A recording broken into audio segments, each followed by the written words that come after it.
দড়িতে ঝুললে মানুষ কি লম্বা হতে পারে? বাজারে যেসব সাপ্লিমেন্ট পাওয়া যায় সেগুলো খেলে কি মানুষ লম্বা হয়? কম বয়স থেকে যদি জিমে গিয়ে অনেক ওয়েট তোলা হয় তাহলে কি মানুষ লম্বা হতে পারে? আজকের ভিডিও আমরা এইগুলো নিয়ে আলোচনা করব। মানুষ লম্বা হয় কিভাবে, আর সব শেষে আছে কয়েকটি টিপস। এই প্রত্যেকটা টিপস কিন্তু সায়েন্টিফিক্যালি অ্যাপ্রুভড।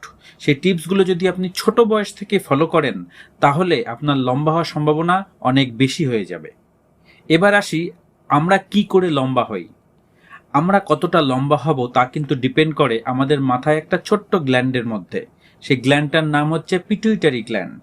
এই পিটুইটারি গ্ল্যান্ড একটা সময় গ্রোথ হরমোন রিলিজ করে, আর এই গ্রোথ হরমোন ডাইরেক্টলি যায় আমাদের লিভারে গিয়ে সিনথেসিস হয় এবং সেখান থেকে তৈরি করে ইনসুলিন লাইক গ্রোথ ফ্যাক্টর 1 অর্থাৎ IGF-1। এই IGF-1ই কিন্তু মূল মন্ত্র আপনার লম্বা হওয়ার। আমাদের যে হাড় থাকে, বিশেষ করে বোনসগুলো, লম্বা লম্বা বোনস, পায়ের বোনস, হিপের বোনস, পিঠের মেরুদণ্ড, হাতের লম্বা লম্বা হিউমেরাস বোনস, এই প্রত্যেকটা বোনসের মাথায় এপিফাইশিয়াল প্লেট বলে একটা কার্টিলেজ থাকে। এই কার্টিলেজ হচ্ছে একটা কচকচির মতন জিনিস। যখন আমরা মাংস খাই, বিশেষ করে হাড় চিবিয়ে খাই, মুরগির ঠ্যাং বা অন্য কোনো কিছুর ঠ্যাং, তখন তার মাথায় একটা সাদা রঙের কচকচ করা জিনিস খাই। ওই কচকচি জিনিসটাই হচ্ছে কার্টিলেজ। ওই কার্টিলেজ দিয়ে তৈরি একটা এপিফাইশিয়াল প্লেট থাকে যেটা হাড়ের মাথায় থাকে। এই এপিফাইশিয়াল প্লেট কিন্তু ছোট বয়সেই থাকে। ছোট বয়সে কোনো বাচ্চার যদি এক্স-রে করা হয় তাহলে দেখা যাবে তার হাড়ে লম্বা লম্বা গ্যাপ আছে। ওই গ্যাপগুলো কিন্তু আসলে কার্টিলেজের জন্য, যেটা এক্স-রেতে আসছে না। একটা বয়স পরে, বিশেষ করে 18 থেকে 20 বছর বয়সের পরে ওই জায়গাটা ফিউজ হয়ে যায়, জুড়ে যায়, তারপরে আর হাড় লম্বা হয় না। অর্থাৎ এই এপিফাইশিয়াল প্লেটের উপর নির্ভর করছে আপনার লম্বা হওয়াটা। যখনই আমাদের শরীরে এই IGF-1 রিলিজ হয়, IGF-1 ডাইরেক্টলি চলে যায় এই কার্টিলেজে। সেখানে গেলে নতুন সেল তৈরি হয়। যত দ্রুত নতুন সেল তৈরি হবে একটি মানুষ ছোটবেলায় তত তাড়াতাড়ি সে লম্বা হবে। কিন্তু সেই মানুষটি সারা জীবন লম্বা হবে না। একটা সময় পরে এই গ্রোথ প্লেটটা স্টপ হয়ে যায়, অর্থাৎ এপিফাইশিয়াল প্লেটটা আর কার্টিলেজ থাকে না, সেটা জোড়া লেগে হাড় হয়ে যায়। তখন আর কোনোভাবেই সেই মানুষটি লম্বা হবে না। সাধারণত দেখা যায় মেয়েদের ক্ষেত্রে 16 থেকে 17 বছর, আর ছেলেদের ক্ষেত্রে 14 থেকে 19 বছরের মধ্যে এই গ্রোথ প্লেট স্টপ হয়ে যায়, অর্থাৎ লম্বা হওয়াটা বন্ধ হয়ে যায়। এবার আসবো আসল পয়েন্টে। আমাদের লম্বা হওয়া কিসের উপর নির্ভর করে? 80% চান্স হচ্ছে আপনার জিনের উপর, অর্থাৎ আপনার বাবা মা, আপনার ফ্যামিলি হিস্ট্রিতে যেরকম হাইট আছে, সাধারণত 80% চান্স আপনিও সেই রকম হাইটই হবেন। এখনো পর্যন্ত বিজ্ঞান এই জেনেটিক ফ্যাক্টরকে চেঞ্জ করতে পারেনি, কিন্তু 20 থেকে 30% চান্স আছে যেটা এনভায়রন ফ্যাক্টরের উপর নির্ভর করে। এই গবেষণাগুলো সাধারণত করা হয় যমজ বাচ্চার উপর, যেখানে যমজ বাচ্চাকে দুটো বিভিন্ন জায়গায় রেখে পর্যবেক্ষণ করা হয়। তাতে দেখা যায় যে বাচ্চাটার ভালো নিউট্রিশন পেয়েছে, বৈজ্ঞানিক নিয়ম মেনে চলেছে, সে অন্য বাচ্চাটির থেকে তুলনামূলক বেশি লম্বা হয়েছে। অর্থাৎ জেনেটিক ফ্যাক্টর থাকলেও 20 to 30% যে এনভায়রনমেন্টাল ফ্যাক্টর আছে সেটাও অনেকটা দায়ী আপনার লম্বা হওয়ার জন্য।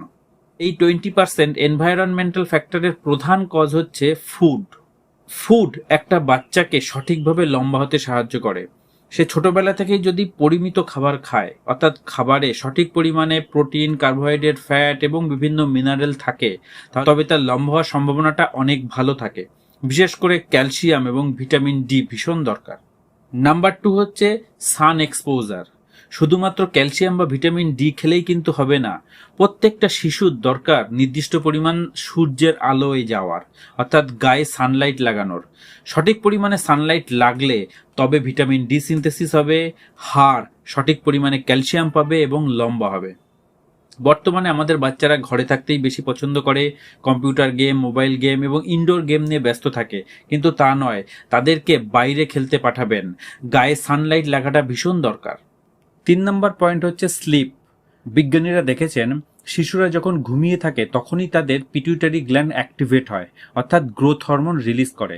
তাই প্রত্যেকটা মানুষের ছোটবেলা থেকেই সঠিক পরিমাণে ঘুমের দরকার।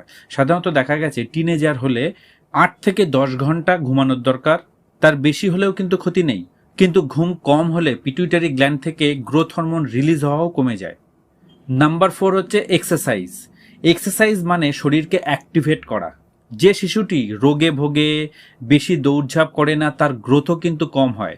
বিজ্ঞানীরা দেখেছেন যেসব শিশুরা ছোটবেলা থেকে খুব দৌড়াদৌড়ি করে, খেলা করে এবং সেটা প্রায় 15-20 বছর বয়স অবধি কন্টিনিউ করে, তাদের গ্রোথ কিন্তু অন্যদের তুলনায় অনেক বেশি হয়। ফিজিক্যাল ফিটনেসটা মেনটেন করতে হবে। রেগুলার কিছু এক্সারসাইজ, ওয়াকিং হতে পারে, সুইমিং হতে পারে, রানিং হতে পারে, বা যে কোনো খেলা তাকে খেলতে হবে। আর সব শেষে এবং মোস্ট ইম্পর্টেন্ট হচ্ছে গুড পশ্চার।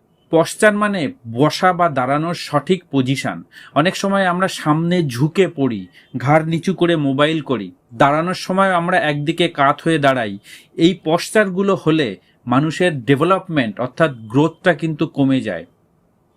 বসার সময় মেরুদণ্ড সোজা করে বসতে হবে, বেশি সামনে ঝুঁকে পড়াশুনো করা যাবে না, টেবিল বা ডেস্কের উপর পড়তে হবে, অনেকক্ষণ সামনে ঝুঁকে মোবাইল করা যাবে না। দাঁড়ানোর সময় দুটো পায়ে সমান চাপ দিয়ে লম্বা হয়ে দাঁড়াতে হবে। এরকম বেশ কয়েকটি পশ্চারাল কারেকশন করতে পারলে লম্বা হওয়ার সম্ভাবনা কিন্তু অনেক বেশি হয়ে যায়। আর শেষে আসি, যেটা আমাকে অনেকে জিজ্ঞাসা করেন, সাপ্লিমেন্ট খেয়ে কি লম্বা হওয়া যায়? দেখুন, সাপ্লিমেন্ট খেয়ে লম্বা হবেন বা ন্যাচারাল ফুডকে লম্বা হবেন সব কিছু নির্ভর করছে আপনার বয়সের উপরে। 18 থেকে 20 বছরের পরে কিন্তু আপনি কোনোভাবে লম্বা হবেন না, কিন্তু তার আগে আপনি যদি সঠিক পরিমাণে খাবার খান তাহলে আপনার লম্বা হওয়ার সম্ভাবনাটা অনেক বেশি। সেক্ষেত্রে আপনি সাপ্লিমেন্ট খেতে পারেন, যাতে বিভিন্ন mineral, vitamin, protein, carbohydrate, fat ইত্যাদি দিয়ে রাখা আছে, অথবা ন্যাচারাল খাবার খেতে পারেন। তবে অবশ্যই natural food is better than supplement. ভিডিওটি ভালো লাগলে অবশ্যই শেয়ার, সাবস্ক্রাইব, লাইক করবেন। নেক্সট ভিডিও আমরা আলোচনা করব কোন কোন ফুড খাওয়া উচিত দ্রুত লম্বা হওয়ার জন্য।